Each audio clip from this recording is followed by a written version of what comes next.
Bem-vindos à Justiça Cega, da Rádio Observador. Todas as semanas tentamos descodificar as várias áreas da justiça. Hoje temos um programa especial. Eu e o Luís Rosa vamos ouvir o testemunho do advogado Rogério Alves. Bem-vindo, Rogério Alves. Nasceu em Lisboa em 1961, licenciou-se em Direito pela Faculdade de Direito da Universidade Católica Portuguesa em 84, inscreveu-se como advogado em 87, teve vários cargos na Ordem dos Advogados, foi vogal, presidente do Conselho Distrital de Lisboa, mais tarde também bastonário entre 2005 e 2007. É uma voz que nos habituámos de resto a ouvir no espaço público a explicar muitas decisões da Justiça. Vamos dividir esta entrevista em duas partes distintas. Na primeira parte vamos falar de vários temas judiciais, da atualidade, e na segunda parte vamos conhecer um pouco melhor a vida de Rogério Alves. Vamos começar então pelos temas mais jurídicos. Afirmou numa entrevista ao Observador em agosto de 2019 que, e passo a citar, o país não pode ser judicializado. A judicialização da política faz com que as pessoas não olhem para os fenómenos, mas sim para os epifenómenos. Na altura falava-se muito da absolvição do ex-ministro Miguel Macedo, pelo Tribunal de Primeira Instância. Hoje fala-se muito da Operação Tutti Frutti e tudo o que o caso acarreta entre críticas à inoperância do Diabo de Lisboa, à forma como a ação política é descrita naquelas escutas telefónicas reveladas pela TV e CNN e às suspeitas que incidem sobre Fernando Medina, atual Ministro das Finanças. Continuamos na mesma? Muito boa tarde, muito obrigado pelo convite. Continuamos um pouco na mesma. O que é que eu quis dizer com isso, fundamentalmente? Que eu acho que para a cidadania, para as pessoas que vivem neste país e neste mundo, o que interessa saber é o que é que as pessoas fizeram. O que é que, nomeadamente, um responsável político, muitas vezes é disso que falamos, são os processos mais suculentos, mais interessantes, o que é que ele fez? Não é tanto qual é a posição que ele ocupa no processo, como se aquilo fosse uma espécie de uma novela que tem vários fascículos. Agora eu vou ver se já foi constituído arguido, agora vou ver qual é a medida de coação, agora vou ver se lhe arrestam alguma coisa, agora vou ver... Não, isso não é o fundamental. Isso são questões acessórias procedimentais que, de alguma forma, dão corpo à investigação, são fases da investigação, mas não revelam o que foi feito. E eu penso que para a cidadania a primeira coisa que era importante saber era isto. O que é que este senhor fez? Este senhor apropriou dinheiro público a seu favor? Este senhor violou as regras da contratação para beneficiar a empresa dos seus familiares ou amigos em detrimento de uma opção que seria melhor? Mas acha que a comunicação social não faz esse papel de explicar o que é que está em causa? Tem dias. Às vezes faz, outras vezes não faz. Às vezes também entra um bocadinho neste roteiro. E sabe porquê? Porque esta linguagem do arguido, do que é arguido, não é arguido, vamos agora ver quais são as medidas de coação que vão ser aplicadas. É quase um ritual. É quase um ritual. E para as pessoas visadas é uma espécie de ritual, diz muito bem, quase como se responde na missa aos vários impulsos do celebrante. Porquê? Porque depois vem o arguido dizer que é inocente, coisa que as pessoas também já estão à espera, porque raramente aparece um arguido a dizer, bom, na verdade sou culpado, tudo o que dizem, ainda de mais algumas coisas é muito raro, descobriram. É muito raro. E, portanto, isto entra num ritual da própria linguagem que acaba por ser despido de fundamento. Ora, o que para mim a comunicação social faz, deve fazer e pode fazer mais, é explicar às pessoas o que é que aconteceu. Depois, a roupagem processual que esses factos vão ter quando entrarem numa investigação é outra coisa. Isso é a personagem, o intérprete, o realizador, o inquiridor, o advogado, sim senhor. Todos têm o seu papel nesse teatro, nessa coreografia judiciária ou pré-judiciária ainda na fase de investigação. Agora, nunca podemos perder o essencial. O que é que aquela pessoa fez e porquê é que fez, porque às vezes também há raciocínios demasiado rápidos, precipitados, que não fazem justiça à conduta das pessoas. Pode haver justificações para isso. Com certeza, imagina alguém que toma uma medida muito rápida de contratar um empreiteiro porque receia que um determinado edifício possa ruir e matar as pessoas que lá trabalham. Pode haver uma justificação para uma certa preterição dos tenebrosos procedimentos de contratação que por vezes existem, que são altamente entorpecentes e muitas vezes injustificados. Daqui a bocadinho já falaremos desse emaranhado de leis que se sucedem umas às outras e que tornam isto um quebra-cabeças absolutamente indestrincável. E, portanto, vamos aos factos. Vamos à realidade. Vamos à natureza das coisas, ao que aconteceu. E deixemos para o Poder Judicial a sua etiquetagem em termos de personagens e intérpretes. De resto, nessa entrevista dizia que há uma avidez de tudo ser crime. É verdade que sendo certo que nem tudo é crime e que há muitas matérias que podemos consultar nos principais processos criminais que têm a ver com conflitos de interesse e questões de ética que até então eram desconhecidas. Essa judicialização da política não tem também origem na falta de um escrutínio prévio dos partidos políticos face aos candidatos e também na ausência de códigos de conduta claros sobre o que pode levar ou não à responsabilização política dos membros do Poder Executivo? Evidentemente que tem. Em primeiro lugar, há uma coisa fundamental que não se legisla, que é o bom senso e a probidade. Nós em Portugal temos uma fé cega na lei. Nós somos uns positivistas patológicos. Nós achamos que a lei resolve tudo. Façam-se leis e o problema resolve-se. Ora, isso não é verdade. Isso não é verdade. Bom senso. Tem de começar por haver bom senso, integridade, honestidade e controlo. Autocontrolo. Quer dizer, não é preciso uma lei para dizer que se eu ou alguém beneficia um familiar seu em detrimento de outra pessoa, ou mais, até se permite que um familiar seu concorra a determinadas coisas, é falta de senso. Poder dizer-lhe, pá, desculpa lá, aqui não, porque aqui estou eu. E, portanto, tenta encontrar uma solução para a tua vida, para o teu emprego, para a tua empresa, para a tua atividade, noutro sítio. E essa falta de bom senso acontece demasiadas vezes em Portugal? Acontece demasiadas vezes. E como aconteceu demasiadas vezes, de forma impune, repare, nós vivemos um sistema em que há muita coisa que hoje é considerada terrivelmente danosa e que era ignorada há 30, 35 anos, quando eu comecei a exercer a advocacia. Dou-lhe 2 exemplos os mais impactantes. As contraordenações rodoviárias. As pessoas gabavam-se de serem interceptadas a 200 km por hora numa autoestrada e dizerem que era a avó de 98 anos que ia a conduzir. E achavam que isso era uma proeza, era uma coisa gira, engraçada, de ludibriar as autoridades. Mas mais ainda que a questão rodoviária, as questões fiscais. Não havia crime fiscal sequer? Não havia crime fiscal. Aliás, houve um diploma que previa crimes fiscais e que foi considerado em desuso. Isto é, as pessoas, num almoço de família, entre pessoas respeitáveis, diziam calmamente: eu comprei a minha casa por X, por 100, mas só tolerei 50 e o banco emprestou-me 30 e disse que era para comprar móveis. E as pessoas diziam isto com a maior das calmas. Portanto, havia confissões reiteradas de crimes que, entretanto, deixaram de ser porque caíram em desuso, até que, de repente, vem a importância dos crimes fiscais e os comportamentos das pessoas que estavam afeiçoadas a uma determinada prática foram claramente corrigidos, ou visou-se corrigi-los. Portanto, o que é que eu digo? Respondendo à sua pergunta, Luís, claro que sim. A primeira responsabilidade é de cada um de nós, das nossas condutas. Mas, como efetivamente isso não existe ou é altamente deficitário, depois vem o sistema tentar reprimir tudo e todos. E também é impotente para isso, porque é impossível sancionar todas as infrações. E acabam por se criar leis em excesso por causa disso. Esse é um dos principais problemas. Não é o principal, mas é um dos principais problemas. Nós achamos que a lei... Nós temos uma fé quase teológica ou escatológica, pelo menos na lei. Nós, sempre que surge um problema, devia haver uma lei. Ora, nós temos leis que sobram.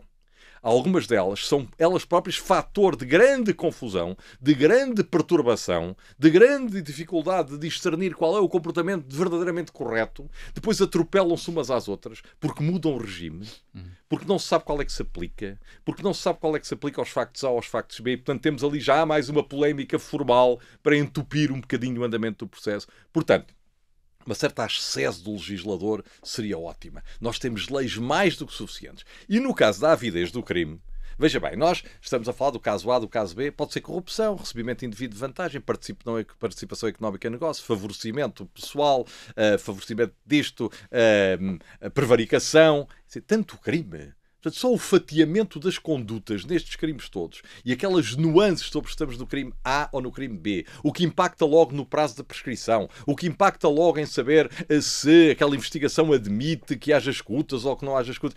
Toda esta confusão. Portanto, se nós fizéssemos um movimento para a simplicidade, mas é preciso ter muita coragem para ser simples. Já houve um simplex. Deixa-me aproveitar. Já houve um simplex. E teve algumas coisas positivas. Teve coisas positivas no funcionamento da justiça. Teve, sim, senhora. Deixa-me só aprofundar um bocadinho este tema da judicialização da política. Recentemente a CNN revelava que havia 200 titulares de cargos políticos suspeitos desde 2017. Desde 2017. Tivermos em conta o aprofundamento do regime democrático, a especialização do Ministério Público, a quebra do sigilo fiscal e do sigilo bancário, que acontecia muito naquela altura que estava a referir, nos anos 80 e nos anos 90, a criação de um sistema de combate ao branqueamento de capitais que obriga o reporte dos bancos e de muitas outras entidades privadas de operações bancárias e patrimoniais que sejam suspeitas, podemos dizer que a justiça está mais eficiente. A justiça está mais eficiente. Eu não tenho quanto a isso nenhuma dúvida. A justiça está muito mais eficiente.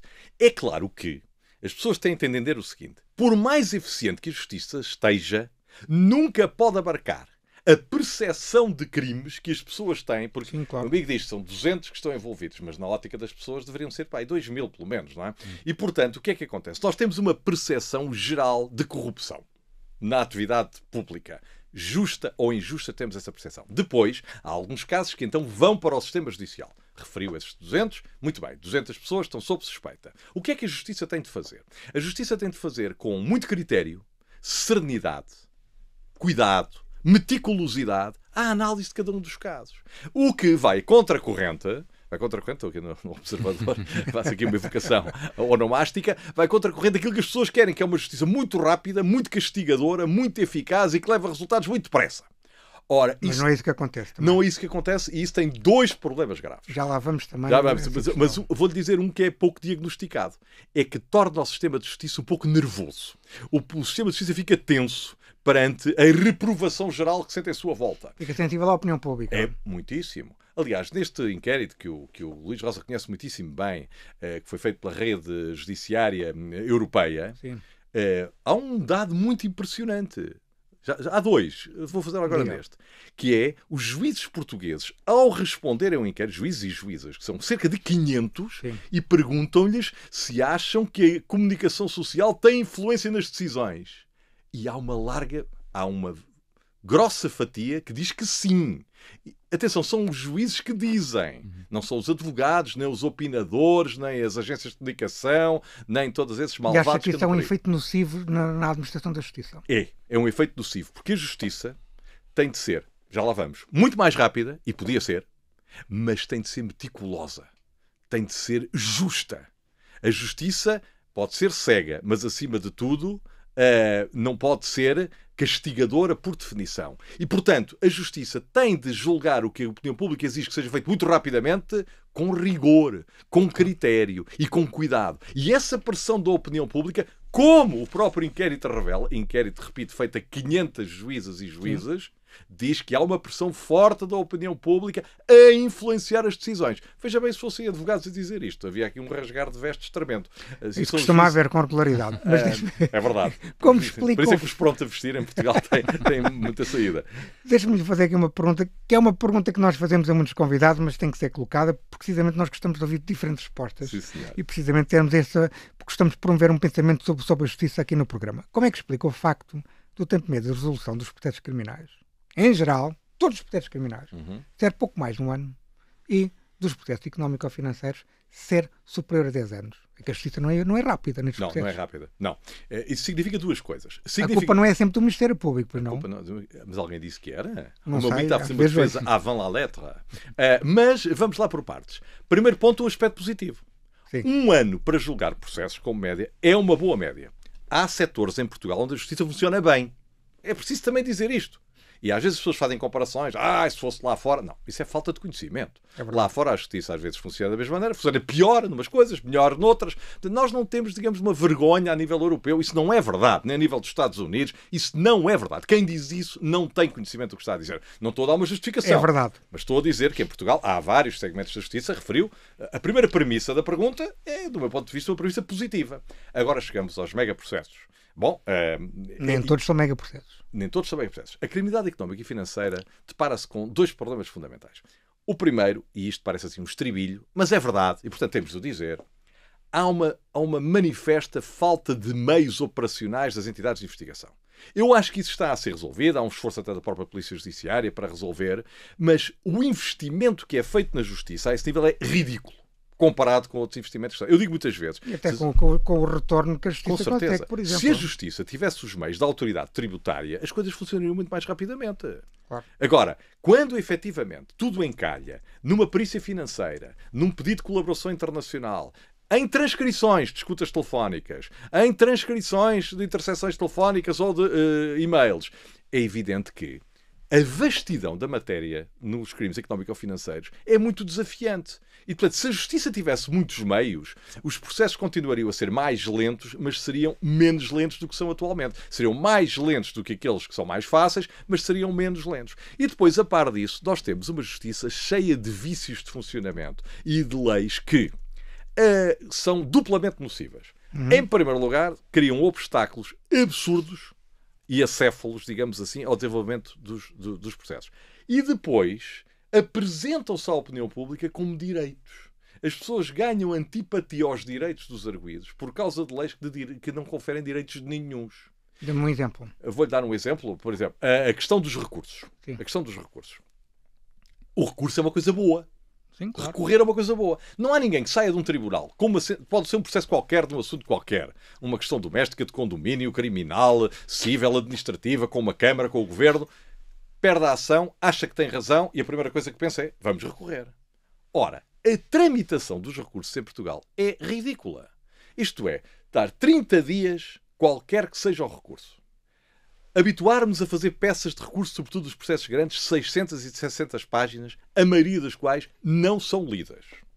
Porque a jurisprudência defende-se e diz o recurso é conformado pelas conclusões. Leia-se, o resto só se lê se for preciso.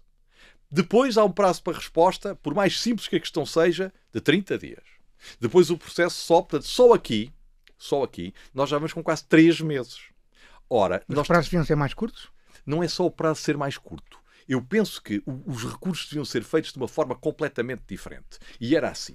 As audiências, e aqui havia um bom investimento em meios, eram gravadas em sistema vídeo e em sistema áudio. No século XXI não se justifica que isto não se faça. Por regra, sistema vídeo e sistema áudio. O recurso, nomeadamente em matéria de facto, consistiria na circunstância do advogado, do recorrente, do Ministério Público, fosse quem fosse, apontar ao Tribunal Superior, reunido em sessão, perante os troços da filmagem, áudio e vídeo que estava disponível para o Tribunal, dizer, olha, eu acho que aqui se disse que este senhor, ficou provado que este senhor tinha ido ao Porto no dia 14 de Abril, com base deste depoimento, neste e neste. Ora, como Vossa Excelência verificará, este senhor aqui disse que afinal era 15 de Abril, o outro não se lembrava, o outro disse que era 14, mas também não tinha a certeza. A parte contrária, com posse dos mesmos elementos, gravação, em áudio e vídeo, tentaria dizer ao Tribunal da Relação, ou ao Supremo Tribunal, olha, mas olha, também houve mais esta prova e aquela e aquela outra. E fazia-se isto num debate oral, acompanhado por um memorando de 15 páginas, 20 páginas, com os tópicos fundamentais. Não é cada alegação um tratado. Basta ver as decisões dos tribunais europeus da União Europeia ou tribunais alemães, exatamente, em que as decisões são 12, 10, 15, 20. E algumas nem sequer são fundamentadas quando a parte nem sequer quer recorrer. E só há fundamentação quando se recorre. Portanto, se nós simplificássemos isto, já ganhávamos muito tempo. Muitíssimo. Mas nós estamos sempre à espera de mudar a lei. Nós queremos mudar a lei. Nós estamos à espera que uma lei nos salve. É uma fé. Mas a lei não nos vai salvar. E como o sistema, pois, fica irritado, que está sempre a ser criticado por ser lento, inventa as suas defesas, come garantias umas atrás das outras e por aí vamos. Mas deixa-me fazer aqui um contraponto, que é, e sabe que eu tenho esta visão crítica, e por isso é que eu lhe vou fazer a pergunta. É que em Portugal, ao contrário de outros países europeus, não são todos, mas há alguns em que não é possível. Por exemplo, pode-se começar a recorrer desde que a pessoa é constituída arguida, desde o primeiro momento que se pode tentar eliminar o meio de prova ou prova em fase de inquérito. Pode-se apresentar recursos, nulidades, aclarações, enfim, tudo matérias que todas elas, praticamente todas, incidentes de recusa, até se pode recusar o mesmo juiz não sei quantas vezes dentro do mesmo processo, tudo matérias que têm efeito suspensivo. Não acha que há aqui também um exagero de recursos? Meu caro, desde o seguinte, meu caro Luís Rosa, eu percebo e estou parcialmente de acordo com algumas coisas que diz, mas veja bem, nos últimos 20 anos, 25 anos, 30 anos, eu exerço há 36 anos. Qual foi a tendência relativamente aos recursos? Diminuir o seu âmbito, drasticamente. Não pode ninguém que saiba de direito português contrariar isto. Eliminar praticamente todos os recursos que subiu imediatamente. Retirar muito do efeito suspensivo aos recursos. Portanto, esse tratamento não está a resultar. Recursos sobre nulidades não têm efeito suspensivo. Recursos sobre irregularidades não têm efeito suspensivo. Mais, sobem a final. Sobem quando o assunto já está julgado. Então, quando o processo chega à relação, deixa cá ver se no inquérito há 5 anos... Agora o exemplo do Dr. Salgado, em que foram decididos 9 recursos. Exatamente. Portanto, veja bem, em legislações anteriores teria havido intervenção dos tribunais superiores antes. Bom, portanto, o que é que eu digo? Essas questões teriam de ser resolvidas num muito mais curto espaço de tempo, através de um sistema muito mais ágil de recurso a um Tribunal Superior e através da oralidade, acompanhada de um memorando, de um briefing de 10 páginas, 15 páginas, expunha-se a matéria e o Tribunal decidia. E, em alguns casos, decidiria até, digamos, entre aspas, com força obrigatória geral. Para evitar o corrupio permanente de suscitação sistemática das mesmas questões. Aqui o que é que o sistema faz? Como o sistema fica um pouco irritado de estar a ser perturbado no seu andamento, então tende a interferir quase tudo. Porque o meu amigo, que é um homem que faz o diagnóstico destas coisas com o máximo rigor e faz o inventário e recenseamento... Não está a ser sarcástico, pois não. Como? Não está a ser sarcástico. De maneira nenhuma. Há muito tempo que não era. Fui agora um bocadinho, mas foi só nesta segunda parte. E, portanto, diria assim... Hoje, a possibilidade dessas grandes garantias, por exemplo, o recurso para o Tribunal Constitucional, como eu disse uma vez numa cerimónia pública, o Congresso da Ordem dos Advogados, de antes comparava-se um camelo entrar no buraco de uma agulha com um rico entrar no reino dos céus, sendo o evangelho da opinião que seria mais fácil o camelo, com uma corda grossa, entrar no buraco de uma agulha. Eu agora digo que ainda mais difícil é um recurso ser admitido no Tribunal Constitucional. Portanto, são garantias virtuais. Como o deferimento de uma nulidade é raríssimo, há mais alegria no reino dos céus quando se defere uma nulidade, porque evidentemente é como o filho pródigo, assim, uma coisa que aparece de vez em quando. Portanto, o sistema defende-se, aborrece com a sua utilização e rechaça quase tudo. Isto é duplamente mau. Duplamente mau. O que eram coisas boas, com lógica e com razão de ser, porque nenhum desses institutos é injustificado. As nulidades podem ter sentido, as recusas de juiz podem ter sentido, mas, uma vez administradas de uma forma que é considerada abusiva, tem uma reação antagónica do sistema que as varre todas quase da mesma maneira e lá no fim, tirando a questão da recusa.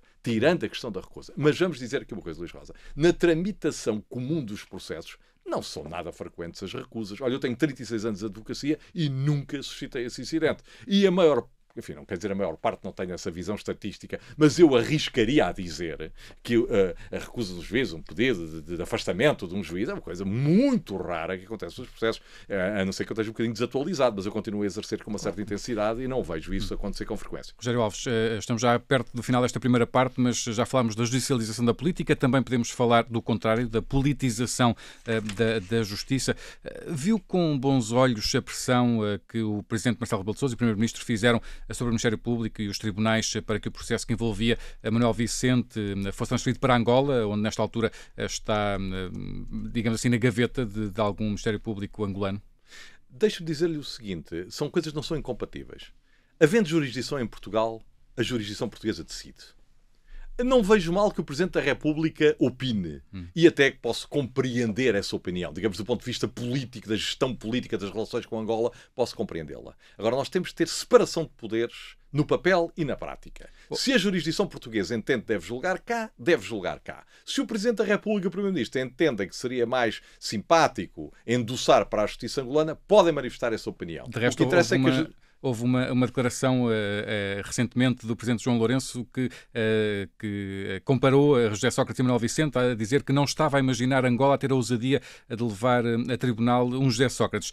Isto faz lembrar um bocadinho uma frase antiga para os amigos tudo e para outros a lei, não é?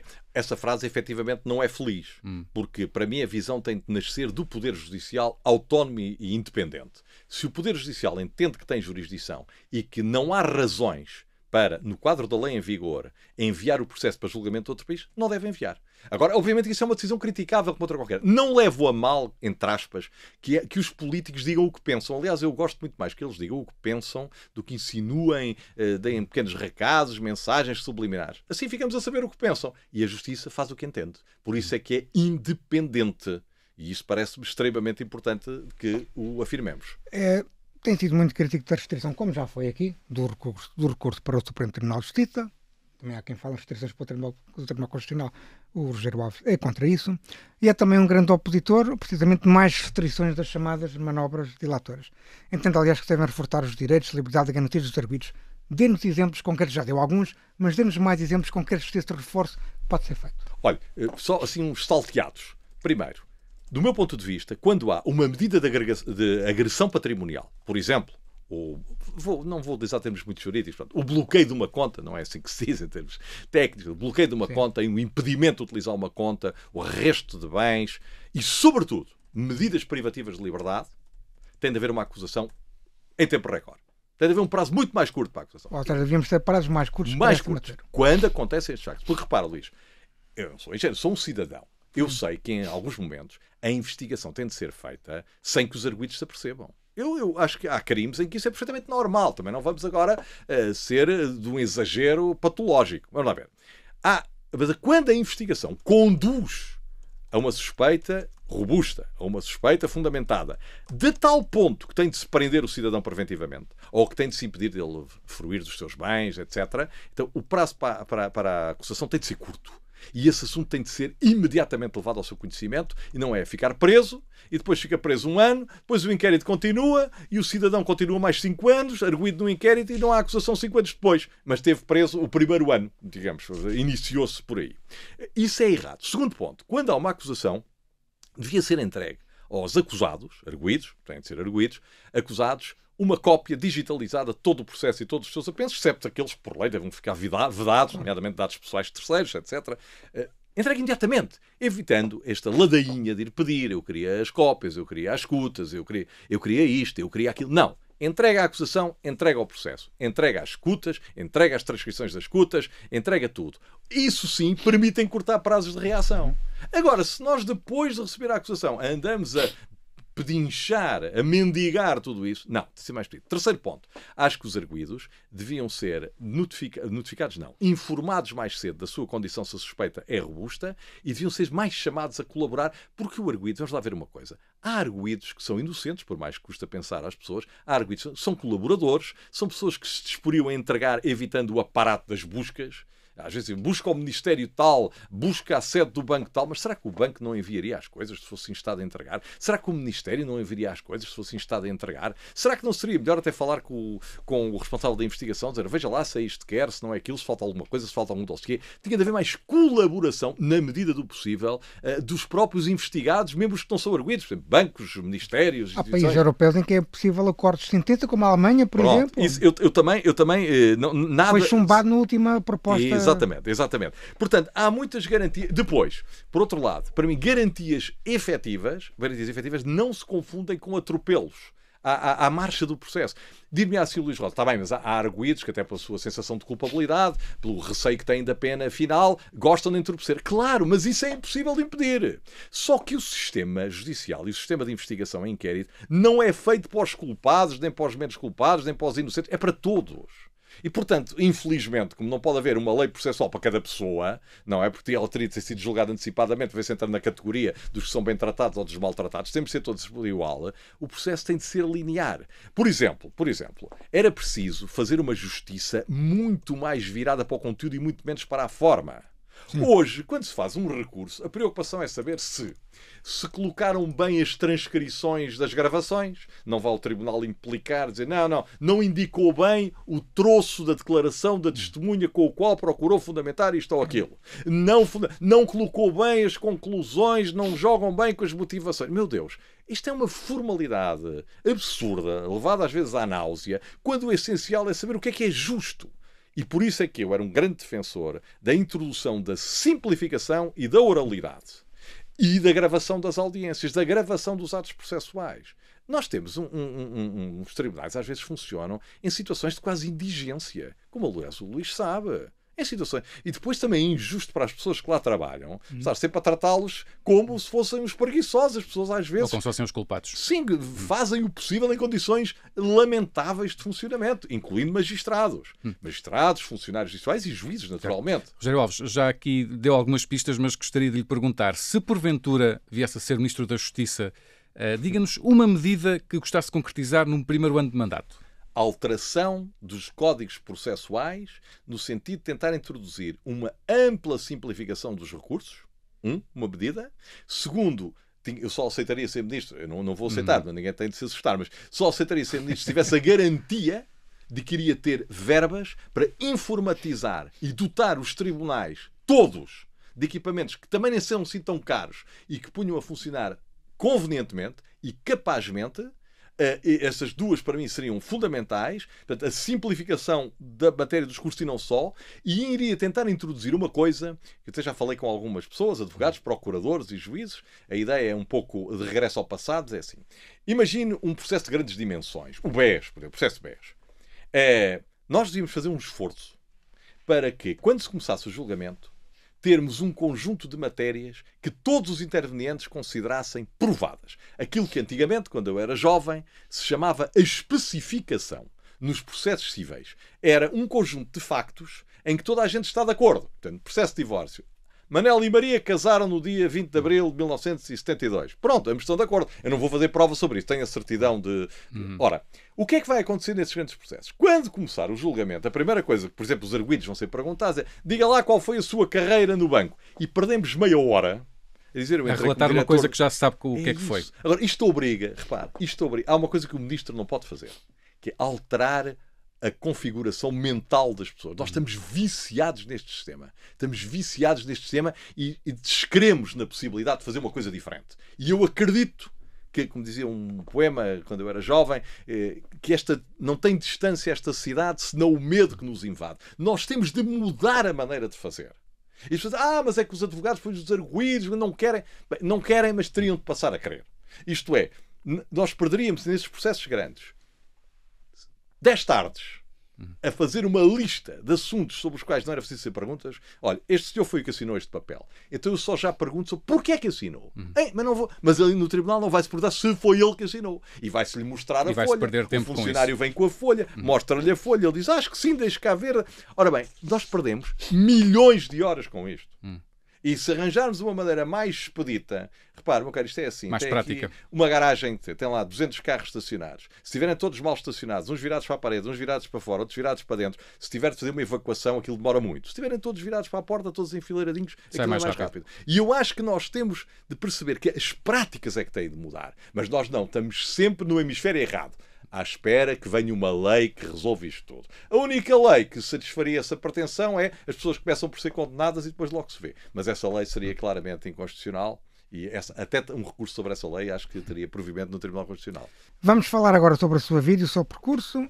Em criança queria ser geógrafo ou engenheiro civil, quando toda a gente lhe dizia para ser advogado. Já tinha essa sua capacidade de comunicar e de debater em criança? Aparentemente sim, por isso é que as pessoas diziam isso, não é? E sobretudo quando eu fui para o Liceu. Eu fui para o Liceu Nacional Dom Dinis, em Chelas, no ano letivo do 25 de Abril. E após o 25 de Abril, propriamente dito, já um bocadinho antes. Aliás, dizia-se que era o primeiro liceu com turmas mistas no país, atenção. Mas era uma coisa avançada. Era uma coisa em grande, muito avançada, muito progressista e muito simpática. Quando veio a Revolução, 25 de Abril de 74... desencadeou-se uma Tinha série... 13 anos. Na altura tinha 12.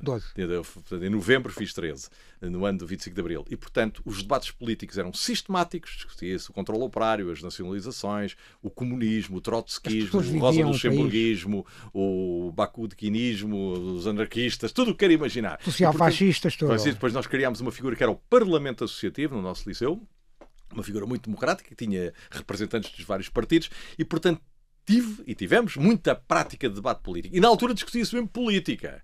Discutia-se as grandes opções políticas que haveriam de salvar o mundo ou não. Mas discutiam-se os grandes temas da política. Agora não se diria que eram casos e casinhos. Era mesmo só assuntos muito cabeludos. Não havia João Galambas nessa altura. Não, penso que não. Um jovem, afinal. E o que é que acontece? Neste momento, eu ganhei uma certa embalagem no debate com os professores também entravam muito naquele rebuliço, era tudo gente muito de esquerda, Era a moda na altura. Era a moda na altura. Eu era um bocadinho conservador. Era isso que eu ia dizer. É que pouca gente sabe disso, mas você foi militante do Partido Popular Democrático e depois veio a ser Partido Social Democrata. É verdade. Como é que isso aconteceu? Talvez com essa embalagem do debate. Vamos lá ver, eu interesso-me pela coisa pública, interesso-me pelo debate público. E um bocadinho por razões circunstanciais de alguns amigos meus que me desafiaram para isso, eles próprios eram da Juventude Social Democrática, e eu inscrevi-me no Social Democrata, e eu inscrevi-me em Salvo Erro em 78. Mas uma atração pelo Sá Carneiro, por exemplo, era uma figura que não, absolutamente, pela social-democracia. Eu ainda hoje me identifico muito com aquilo que eram e que são. É claro que hoje as doutrinas estão muito diluídas em toda esta confusão. De antes nós éramos mais rigorosos, havia a extrema-esquerda, o PS, o PSD, o PPD, PSD... Bem, eu acho que só havia a extrema-esquerda. Até porque o CDS teve de ficar ao centro, que era ali o limite máximo de deslocação possível. Estávamos numa era de banda estreita. Por alguma razão, a sociedade, como é que diz o preâmbulo, era uma sociedade a caminho do socialismo. Do socialismo. E até havia, nos projetos mais à direita, o socialismo português. Pronto. O socialismo é que tinha de lá estar. Claro. Fosse lá isso o que fosse. Agora, na verdade, eu tenho muita atração por aquilo que era o ideário social-democrata e também democrata cristão, da doutrina social da Igreja, e tinha interesse pela intervenção política. Portanto, fiz uma pequena carreira na JSD, até estava para me candidatar a um cargo nacional, numa lista, que foi, aliás, a lista ganhadora, num congresso... Quem era o líder dessa lista? Nessa lista era o Pedro Pinto. Pedro Pinto. O senador Pedro Pinto, que quando eu entrei, o líder da JST chamava-se António Lacerda. Bom, depois o Pedro Pinto, de quem eu mantenho amizade com muitas dessas pessoas, algumas não as vejo há muito tempo. Só que aconteceu depois aqui um curto-circuito, que quando em 80, portanto, a AD ganhou as eleições em 80 e ganhou também... Mas já lá vamos às opções inadiáveis, espero. Não foi o Ramalhianes, o general Ramalhianes. A minha ruptura com a JSD, o PSD, dá-se quando o PSD opta por não apoiar o general Ramalhianes e eu apoiei o general Ramalhianes. Já agora um pequeno contexto histórico, o Francisco Sá Carneiro lutava muito contra o Ramalhianes, mas já lá vamos. É verdade. Mas exato, íamos falar disso precisamente, acabou por... A politização. A politização acabou por ganhar nessa altura, nesses seus 13 anos. Já nos falou aqui um pouco como é que foram esses tempos, mas o que é que se recorda dos tempos de 74, 75, os tempos da Revolução? Tudo. O que é que se recorda? Tudo. Se quiser que lhe diga... Já disse que participou em episódios nonsense do género Monty Python, por exemplo. Sim. Não, olha, vou-lhe dizer talvez o principal. Eu morava nos Olivais Norte, num prédio chamado Prédio dos Polícias, muito perto do que então se chamava Ralum, que depois se passou a chamar Ralis. Portanto, por exemplo, no 11 de março... O centro de eu tive a ocasião de estar naqueles prédios que são mesmo, não são adjacentes ao quartel, mas são do outro lado da rua, estando os soldados deitados no chão, com a G3, prontos para invadir o quartel, depois tudo acabou numa grande confraternização. Aquelas imagens que vimos no RTP Arquivos. Só que eu não vi no RTP Arquivos, vi lá. Exato. Porque eu vivia mesmo lá. E, portanto, eu assistia...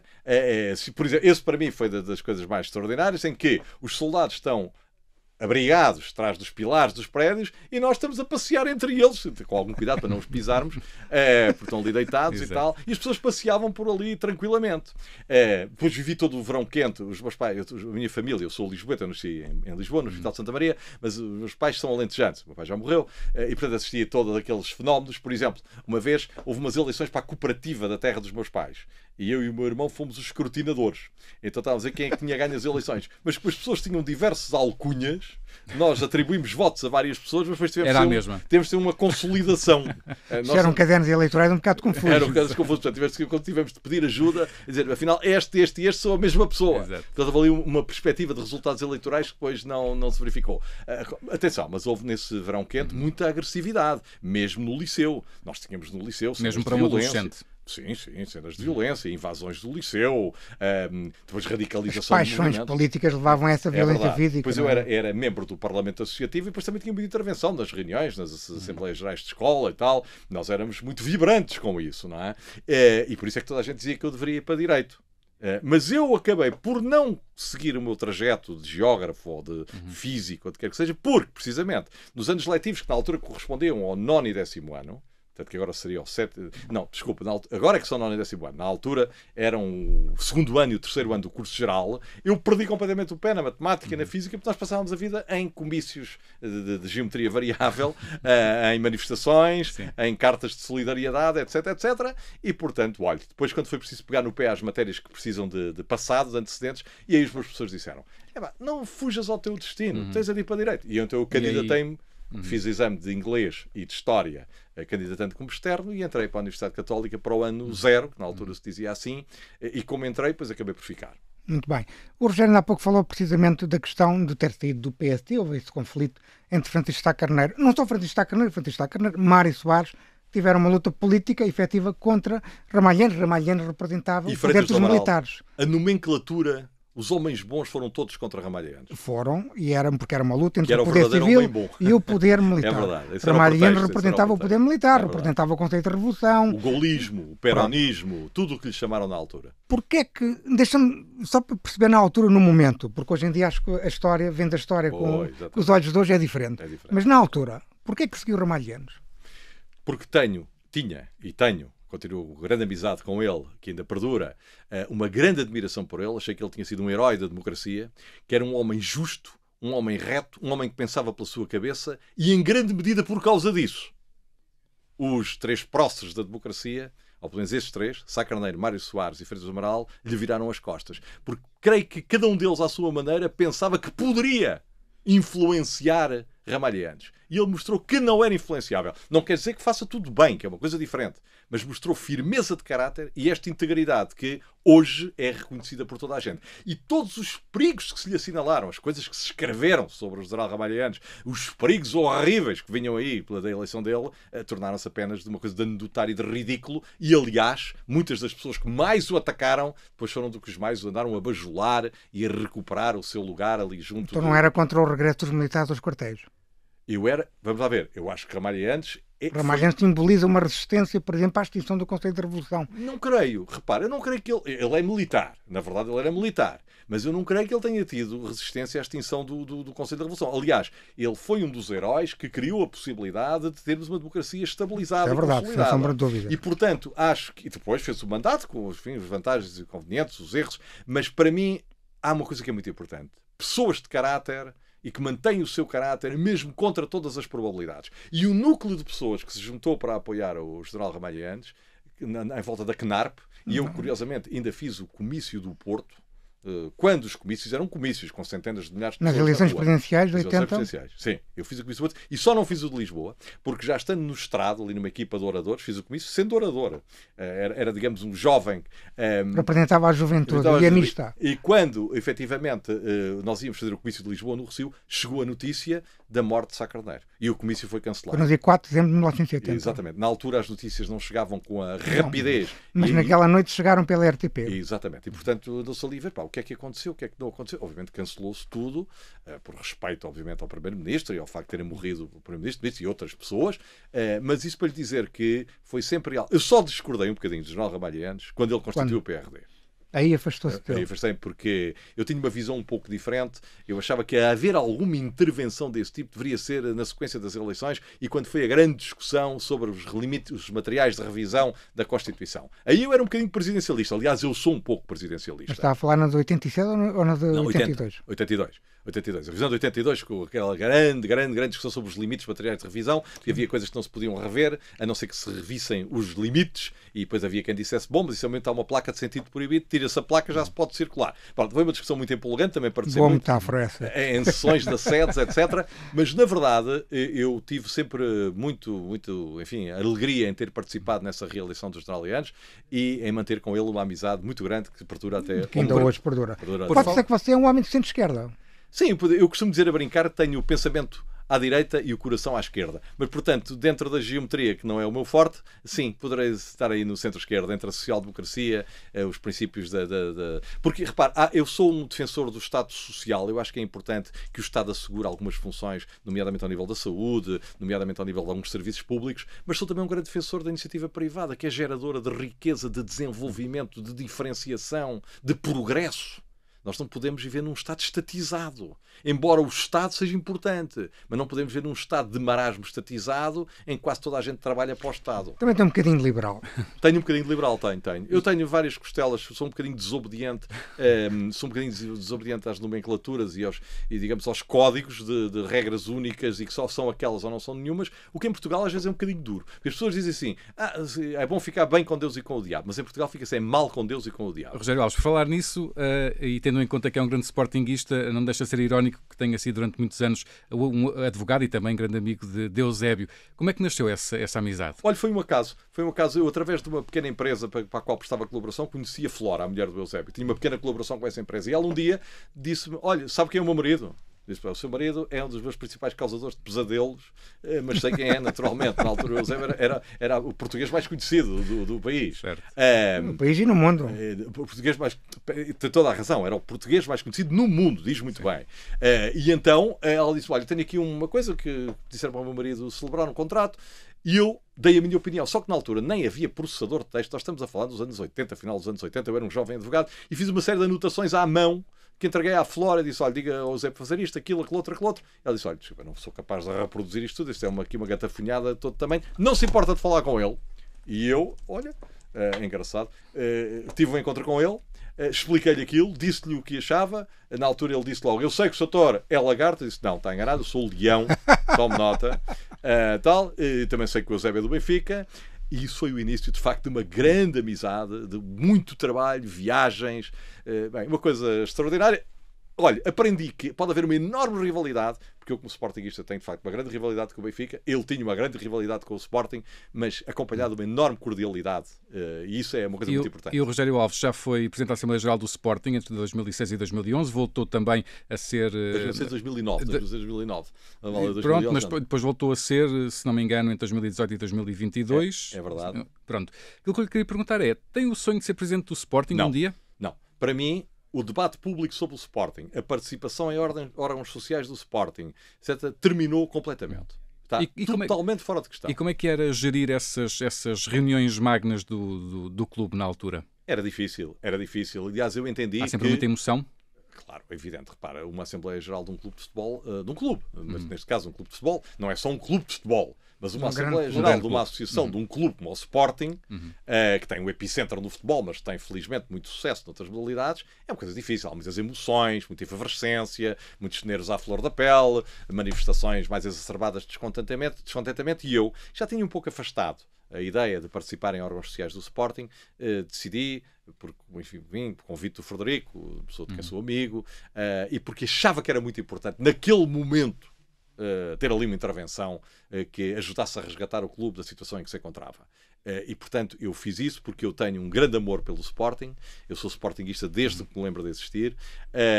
E pronto, e agora tenho 61 anos. Essa fase da minha vida continuarei sempre, como é óbvio, a ser do Sporting, a sofrer quando o Sporting perde e a ficar muito feliz quando o Sporting ganha. Mas em termos de intervenção em órgãos sociais e no próprio debate público futebolístico ou desportivo, onde também já participei, como sabem, isso é um capítulo encerrado na minha vida.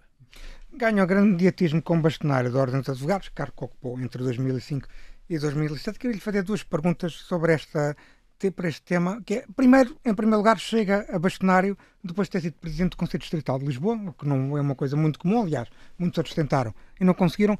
E, por outro lado, também não vem propriamente da aristocracia da advocacia, ou seja, não tinha essa característica.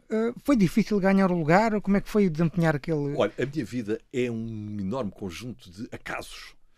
Eu nunca me passou... Repara, Luís, eu quando terminei o meu curso na Universidade Católica, eu não conhecia nenhum advogado, eu não sabia com quem iria estagiar. E, portanto, eu tive de construir toda a minha vida numa busca de ver o que é que poderia fazer. E estagiou com quem? Perdão? Estagiou com quem? O Dr. José João Batista, que era um advogado, já morreu, infelizmente, era um professor de Direito mais da área do Executivo e trabalhava na Cirurgia Nacional, mas o meu estágio foi muito mitigado, porque, enfim, não houve grande exigência, porque o meu patrão tinha pouco tempo livre para os estagiários e, aliás, foram as regras que estabelecemos logo de início. Claro. E, portanto... Agora, como é foi que uma carreira feita a pulso. Sim, foi uma carreira muito feita a pulso. Tem vantagens e tem inconvenientes também, não é? Eu não estou aqui a orgulhar-me disso. É uma verdade. Agora, Luís pergunta, eu não estava nas grandes sociedades nem nada que se parecesse. É um advogado individual que fiz quase todo o tipo de processos, até que... Porquê é que isto aconteceu? Um dia, numa reunião onde estavam muitos advogados, eu tive umas intervenções. E houve uma pessoa que reparou. E quando o Dr. Luís Laureano Santos se candidatou a Presidente do Conselho Distrital para o mandato 93 do 95, disseram-lhe, olha, tu podias era convidar, precisamos de um jovem, sempre aquelas cotas de jovens, e há ali um tipo que se chama Rogério e tal. Eu conhecia uma ou duas pessoas que estavam lá, e vou-lhe ser franco, eu fui à reunião para a preparação da lista, mas eu não sabia que era suposto estar na lista. Eu disse, eu apoio e tal. Não, mas eu não apoio, você está na lista. Estou na lista. Bom, então fizemos as eleições, eu disse, eu gosto de estar, eu até tenho gosto em estar, olha, nunca me tinha passado isso pela cabeça. Entrei, depois tive o meu trabalho de 93 a 95, tive mais uma ou duas eleições em que fui noutras listas e que não ganhei, mas mantive sempre uma atividade próxima da ordem. E depois no Congresso de 2001, eu tive também muitas intervenções. E nessa altura fui muito sinalizado e acabei por concorrer a Presidente do Conselho Distrital de Lisboa e, como diz, efetivamente depois concorri a bastonário e foi uma coisa um pouco inédita, porque muitas outras pessoas que concorreram tendo sido Presidentes do Conselho Distrital não conseguiram ganhar, portanto foi uma coisa algo inédita, mas pronto, foi um bocadinho o acaso. Há uma coisa também interessante que sucedeu, salvo erro, José Miguel Júdice, se não estou em erro, mas depois de si, a ordem foi liderada por Marinho Pinto, Helena Fraga, Menezes Leitão e agora Fernando Almeida Ribeiro. Há quem diga, com exceção de Guilherme Figueiredo, o populismo tomou conta da ordem. Concorda com esta ideia? Sim, em certa medida sim. Vamos lá ver. Nós somos muito radicais. Eu não digo que o populismo tomou conta da ordem. Isso parece-me um pouco radical. Agora, percebo o que quer dizer e não fujo à pergunta. Há, por vezes, uma abordagem que a ordem faz dos problemas que é de teor sindical.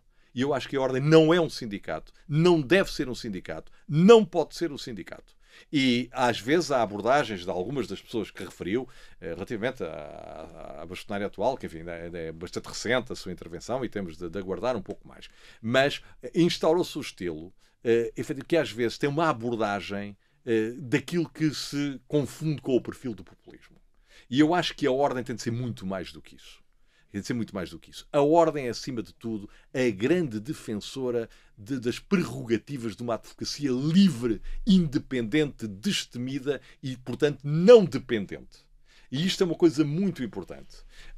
E daí que eu não concorde com muitas das intervenções que foram feitas por algumas das pessoas que referiu, num jeito, num modo que, do meu ponto de vista, não é o mais adequado para o cumprimento das funções públicas de uma entidade pública que é a Ordem dos Advogados.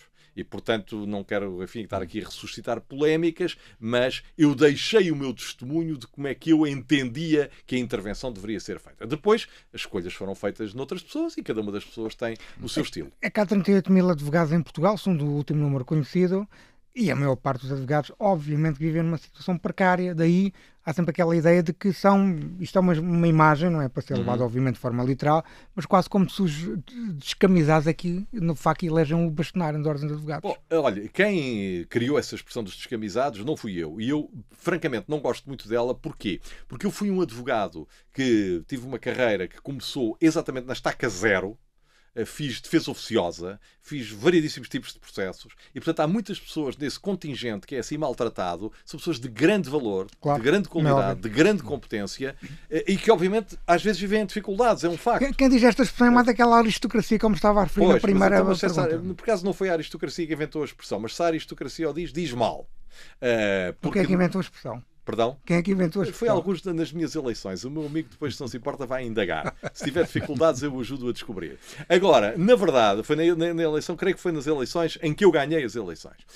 E, portanto, eu não gosto dessa expressão. Aliás, eu não gosto de generalizações, não gosto de rótulos, não gosto de etiquetas, exceto nos produtos alimentares e farmacêuticos, para nós nos orientarmos. O que é que acontece? É que diz-se, por um lado, que há muita dificuldade em aceder à advocacia. E vêm as normas europeias que agora toda a gente pode praticar a advocacia.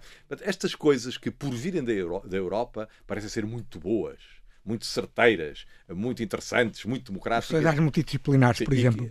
É um pouco diferente, não era tanto a isso que me estava a referir, mas esta abertura da profissão a tudo e mais alguma coisa é um absurdo, um completo absurdo. Da advocacia e de outras profissões Sim, também, esta nesta altura. destruição da autorregulação é um absurdo. Por mais que apareça com roupagens de uma coisa muito moderna, muito democrática e muito concorrencial, é um absurdo.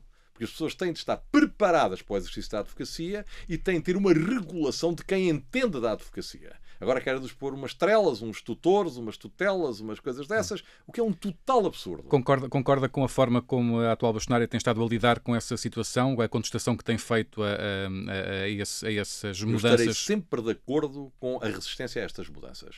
E estarei também na mesma trincheira. Repare, isto não tem nada de corporativismo, isto é defesa da qualidade. Tem defesa da qualidade da profissão. E a qualidade da profissão garante-se com uma ordem forte, mas atenção, com uma ordem que responde perante os órgãos públicos. Dos atos da ordem há recurso para os tribunais. O bastonário é responsável como um funcionário do âmbito do processo penal. Quer dizer, não há nenhuma roda livre. Há regulação.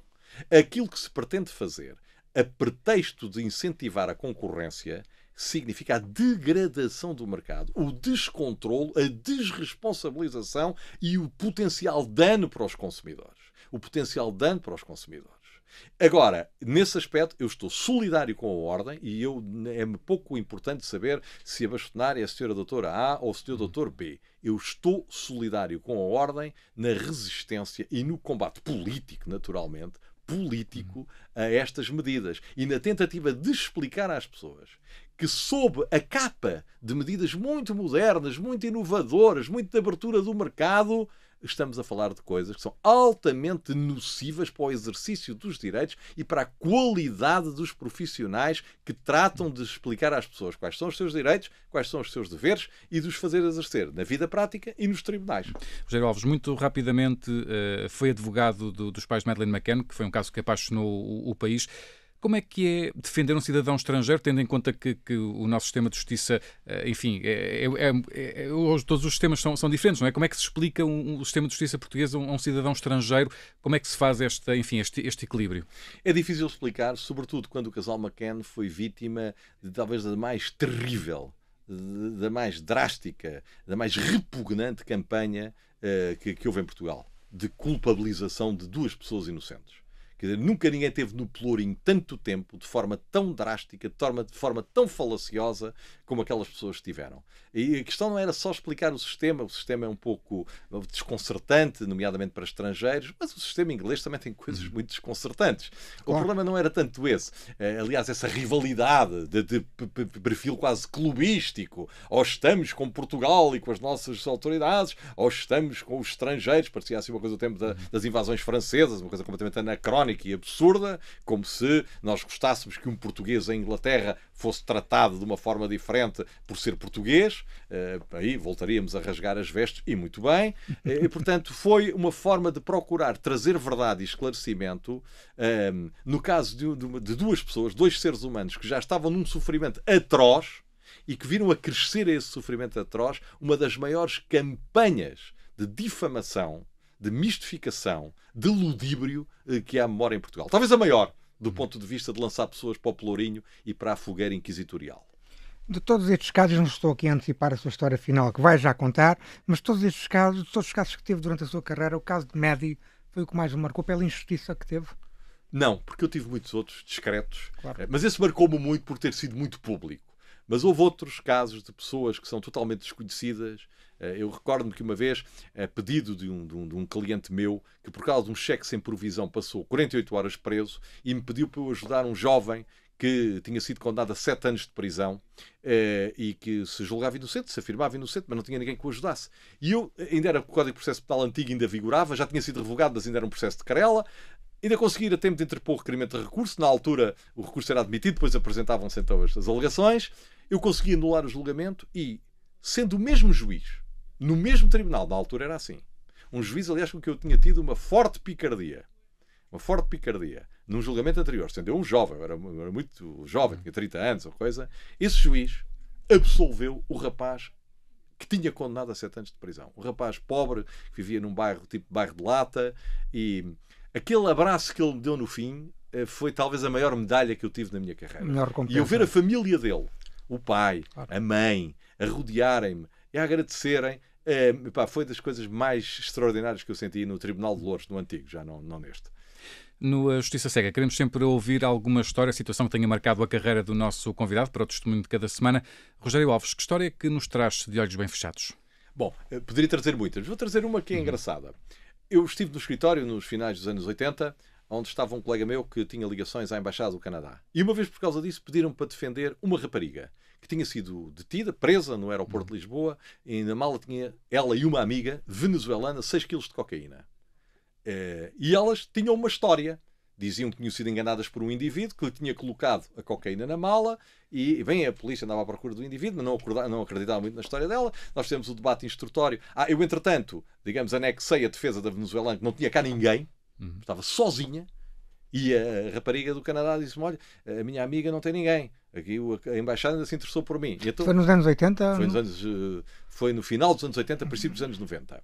E então, até quando foi o debate instrutório, a juíza até estava com uma certa ternura, enfim, uma certa pena delas, disse-me, doutor, tem de reconhecer que há indícios. E sim, doutor, há pelo menos 6 quilos de indícios. Mas o que é engraçado, fomos para o julgamento, o presidente do coletivo era o doutor Fernando Negrão, um dos elementos do coletivo era o Sr. Juiz Conselheiro António Martins, que foi presidente da Associação Sindical dos Juízes e hoje é Juiz Conselheiro do Tribunal de Contas.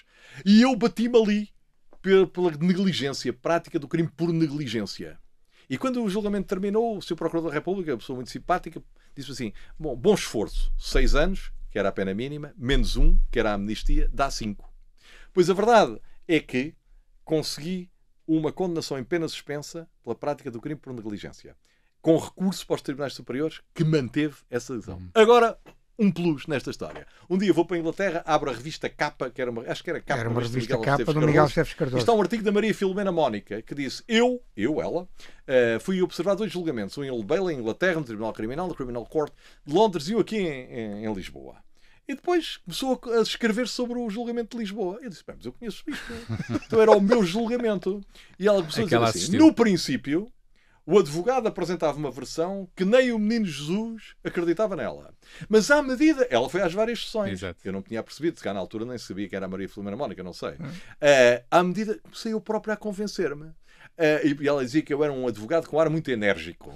E eu achei piada a ler a crónica, a ler a transcrição do julgamento na revista Capa. E depois os pais da rapariga vieram, do Canadá, agradeceram muito. Nós ajudámos a outra rapariga, através de umas instituições da igreja, a ser repatriada para a Venezuela. E foi uma história engraçada pelos personagens, por uma condenação praticamente inédita por negligência, que na altura se considerou uma aberração, mas que o Tribunal Superior manteve, e depois por ter visto a crónica deste julgamento, escrita pela Maria Filomena Mónica, na revista Capa. E de só me ter apercebido, a uma dada altura, disse, mas eu conheço isto.